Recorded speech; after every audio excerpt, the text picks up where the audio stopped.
Welcome to Not Milk Never Milk. Subscribe if you're lactose intolerant. You'll start by bringing your clips into the media pool and organizing them so you don't hunt for files later. Once done, set the timeline frame rate to match your main footage to avoid speed issues.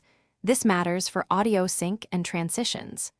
Drag clips onto the timeline in the approximate order you want, using snapping to align cuts quickly. Make sure to use source overwrite or append at end, depending on whether you want to replace timeline gaps or build a sequence.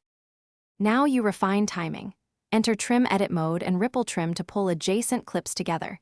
This preserves continuity without leaving gaps. You'll often toggle between the cut and edit pages, cut for speed, edit for precision, and nudge clips with the keyboard for frame-accurate placement. Once clips are aligned, add a short dissolve or a custom transition to smooth the join. Transitions communicate intent, so choose duration and curve deliberately. Remember to watch audio crossfades to avoid pops. To finish, group merged clips as a compound clip when you need uniform effects or to simplify the timeline. This keeps cuts intact but editable if you right-click and open in timeline. Once satisfied, render cache for smooth playback, then deliver to export with matching settings.